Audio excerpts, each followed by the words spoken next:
Superman issue 4, Joshua Williamson writing with Jamal Campbell and Nick Dragotta on the art. Because like I want to like this book more, but I feel like this is a half a chapter. I feel like stuff happens in this one, but the stuff that I'm really invested in, happens. It's kind of bookended with Silver Banshee. Well, so my problem isn't that at all. My problem with the first 3 issues is that it felt like it should have been a 6-issue story that was squeezed into 3, and nothing felt like it had the weight it should have. Because I like the setup of the city full of parasites. Like, I thought that was a fun, creepy story. But then they just wrapped it up super quick, and I felt like we got nothing out of it.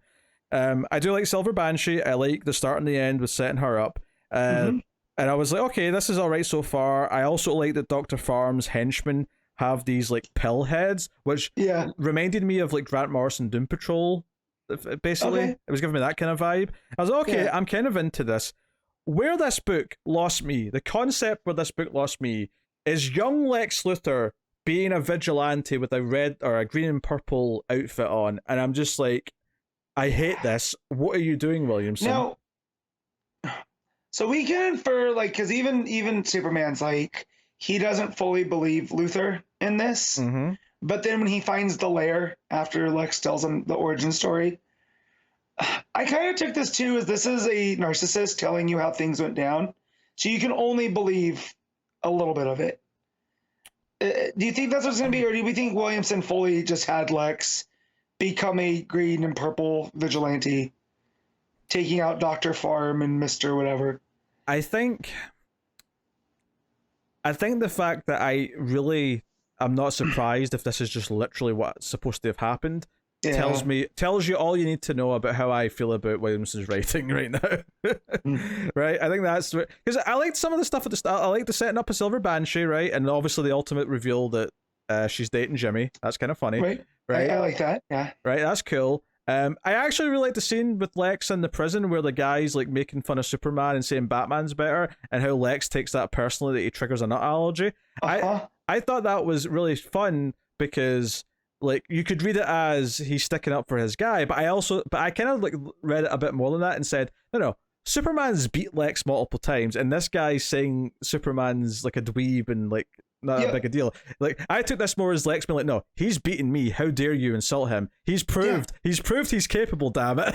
it's the narcissism again. It's Lex going like, well, if he thinks Superman's a loser, what does that make me? So I liked all that stuff, but once Lex starts telling his story about how he first came to Metropolis and he sees these, homeless people being like kidnapped and taken or coerced by this Dr. Farm, and he shows up with this green and purple outfit with a big L, which is funny on its own. He's got a massive L, which, Lex, I get that it's your name, but it also usually means loser. If someone's got an L, it means loser, okay? He's got these like goggles on, like he's an anime character. I just I hate it. I don't mind in certain circumstances. This though, him just coming to and getting adjusted to Metropolis and seeing all this and jumping in, and these are the villains from the past. It's not even people like that he met as Lex, like the Lex Luthor we know, the business guy. This is Lex Year One stuff. No, do you know what this is? This is the same sort of shit I don't like with characters like Ghostmaker, except Lex himself now has this weird vigilante past before he became Lex Luthor that we know. I just don't like that. I don't like squeezing that in. It feels wrong. It feels like it goes against what I think about Lex Luthor. When he says, "This is my city, I was a hero," I always take that as he has this inflated self-worth of like he was going to be the person to save Metropolis through LexCorp or Luthor or whatever LexCorp, right? And then Superman shows up and actually starts saving people through heroism and stuff, and he doesn't like that. Takes the spotlight away. Him actually saving people, being an actual hero, undercuts that mentality. Yeah, completely. Like Lex should never even think about having him having the purple and green armor that comes later. Yeah. Kind of in the same way that a lot of Batman villains only exist because Batman raised the stakes to that sort of level.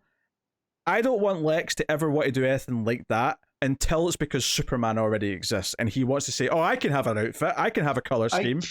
Mine's even better." Yeah. He should never have anything like that before Superman. That's just how I feel on the matter.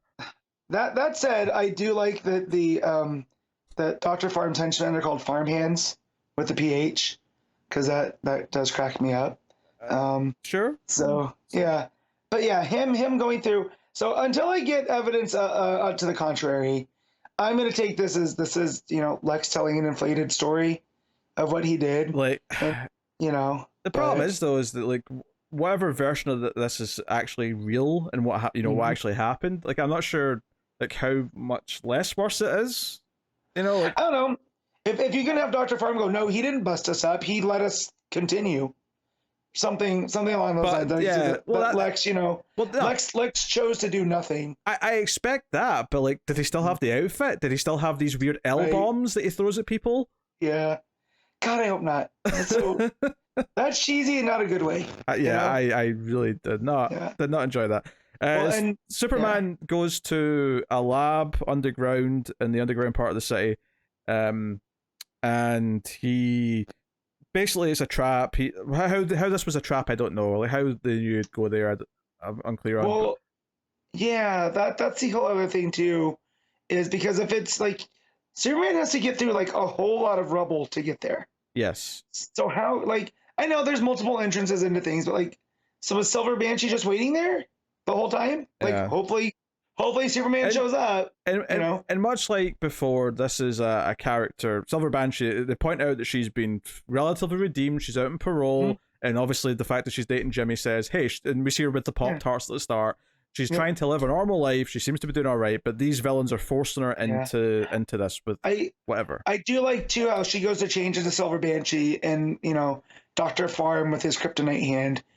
And it's kind of like I thought that was a cool scene. That he does the Nedry, yes. yeah, and he's able to through kryptonite radiation, he's able to bend her into whatever version this is.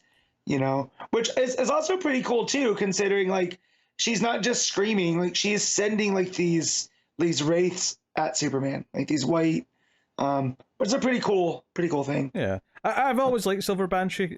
Me too. As far as like a look goes, like I like her or vibe.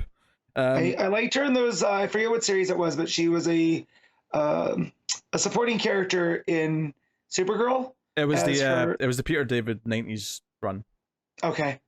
Well, no, I'm talking something a little bit even more recent, where Kara comes to Metropolis, and her roommate is this lady Siobhan, who eventually that's New 52 then. Is that New 52? Yeah, I think so. Okay. I liked her in that as Kara's like roommate, that like the family curse gets unlocked of the Silver Banshee, but she's able to try to overcome it and whatever. So here, her showing up and dating Jimmy, which at the beginning I had to go back and like, is she saying what I think she's saying? Because she's clearly addressing him about, his pictures being on the front page or whatever. Like, there's these little hints at the beginning. Yeah, there's some teases that you don't really get until the end. Right. That's who it was setting up. Right. So Superman's up fighting Banshee out into the street, which is, we cut to Lois and Jimmy talking, and again, they sort of tease that he's got a girlfriend in the scene because Lois mentions it. She asks him about Marilyn Moonlight because she's looking into that, and he's like, "Yeah, I've heard of Marilyn Moonlight. It's a legend." And starts he's about to start talking about it, and then that's when the fight spills out into the street and interrupts him. Like, I understand pacing and stuff, but that kind of irritated me. Of the Marilyn Moonlight, that's an old family life. It's like the thing you're talking about with Ghostmaker, like back in Metropolis's Old West days. I was like, wait. Metropolis is on the eastern seaboard. It's not like, just as a history nerd, it's something that I got hung up on. But I just didn't like the presentation of him trying to explain it and then getting cut off, Well, but yeah. The big final page is Jimmy swooping in to like protect Silver Banshee and saying he loves her. As Lois and Superman look shocked. And to be fair, the art here with their shocked faces is quite good. Yeah. I love the hearts, because even the stuff around her, like the little wispy stuff, makes a heart with Jimmy.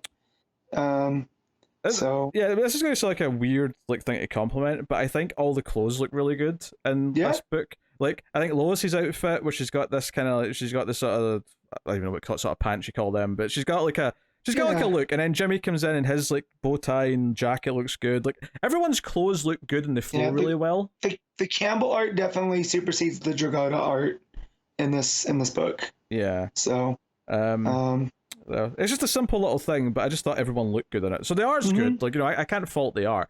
Just Williamson just conceptually just keeps letting me down, and it's so far. And you know, maybe it's just a taste thing. But I'm not seeing like universal praise for this either, so it's not like everyone else is like raving about it. Yeah, no.